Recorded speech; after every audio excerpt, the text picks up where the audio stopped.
میرے 4 بھائی تھے، لیکن سب بھائیوں میں ابو کو بہت زیادہ پیارا تھا، کیونکہ میرے ابو اکثر وقت یہ کہا کرتے تھے کہ اگر آپ نہ رہے تو میں نہ رہ پاؤں گا۔ تمام بھائیوں میں وہ مجھ سے بہت زیادہ پیار کرتے تھے، لیکن 4 بھائیوں میں ہمارے جو بڑے بھائی تھے وہ ایک شفیق اور رحیم انسان تھے۔ میرے ابو اکثر کہہ دیتے تھے کہ اگر میں نہ رہا تو وہ خاندان کو سنبھال پائیں گے۔ 2008 میں مطلب آسمان پہ ایک چیز نمودار آنا شروع ہوئی، جس پر ہم اپنی کلاس میں اور اپنے بچے ایک دوسرے کے ساتھ مختلف قسم کا تبصرہ کرنے لگے۔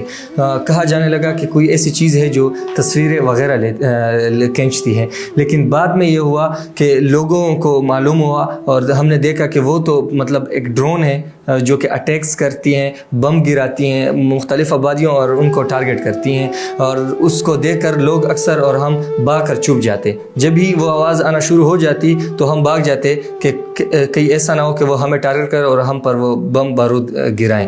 پھر بعد میں اس کی واقعات اتنی مطلب زیادہ ہو گئی کہ ایک اسکول پہ بھی انہوں نے حملہ کیا، جس میں 50 تک بچے مارے گئے اور ان کو ٹرالیوں میں قبرستان لے جایا گیا۔ 22 جون 2009 میری زندگی کا سب سے سیاہ ترین دن تھا، کیونکہ اس دن میں نے اپنے والد صاحب کو آخری مرتبہ دیکھا۔ اسی دن میں اور والد صاحب کھیتوں میں مصروف تھے اور گھاس وغیرہ کر رہے تھے کہ اس کو کال آتی ہے۔ کال سے مجھے اتنا اندازہ ضرور ہوتا ہے کہ یہ جو کال ہے یہ کوئی ریڈ سگنل ہے۔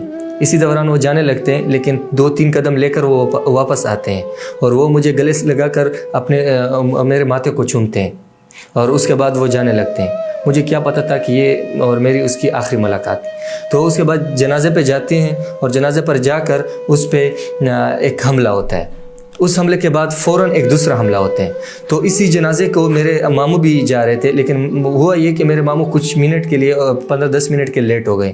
ماموں کہتے ہیں کہ جب میں 15-20 منٹ لیٹ پہنچا تو ڈرون سٹرائک تو ہو چکی تھی، تو وہ جو میدان تھا یا جو نزاگاہ تھا وہ خون سے رنگا ہوا تھا اور وہ قیامت کی تصویر پیش کر رہی تھی۔ جو حالات تھی وہ یہ تھا کہ کسی کا سر نہیں تھا، کسی کا ہاتھ نہیں، کسی کا پاؤں نہیں۔ تو ہم نے جلدی ان کو اکٹھا کیا اور اس ڈر سے فوراً ہم نے گاڑیوں ٹرالیوں میں ڈالا تاکہ ہم پر تیسرا اٹیک نہ ہو جائے۔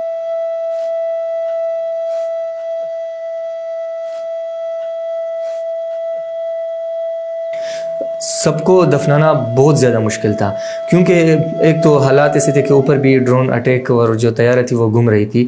تو وہاں پر ٹریکٹر کا مدد لے کر بڑا سا گڑھا کھودا گیا اور اس میں ان سب کو اکٹھا مطلب جو ہمارے اپنے فیملی کے جو 19 ممبر تھے ان کو دفنایا گیا۔ لیکن حالات یہ تھی کہ اسی ایک ڈرون میں 150 لوگ مارے گئے، اور جتنے بھی انٹرنیشنل یا جتنے بھی مطلب وہ انہوں نے یہ ریکارڈ کیا کہ یہاں پر 150+ دہشت گرد مارے گئے تھے۔ لیکن اور آج بھی پوری دنیا ہمیں اس نام سے یاد کرتی ہے کہ یہ جو ڈرون میں جو لوگ جتنے بھی شہید ہوئے یا مارے گئے وہ سارے دہشت گرد تھے۔ سوال تو یہ پیدا ہوتا ہے کہ ایک 9 سالہ بچہ دہشت گرد کیسے ہو سکتا ہے؟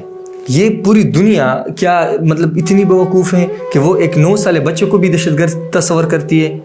ایک سائڈ پہ آپ نے ہمیں مارا، ہمیں قتل کیا، دوسری طرف ہم پر ایک لیبل لگایا دہشت گردی کا۔ تو ایک مطلب اگر آپ ہمیں مارتے ہیں، ہمیں قتل کرتے ہیں، تو ساتھ میں یہ جو دہشت گردی کا آپ نے ہمیں لبادہ پہنایا، یہ ہمارے ساتھ بہت بڑا ظلم ہوا ہے۔ جب بھی ہمیں کوئی قتل کرے تو اس کا بدلہ ہم ضرور لیتے ہیں۔ میں بھی اپنی 19 شہید افرادوں کا بدلہ ضرور میں لوں گا، اور یہ میں نے ٹھان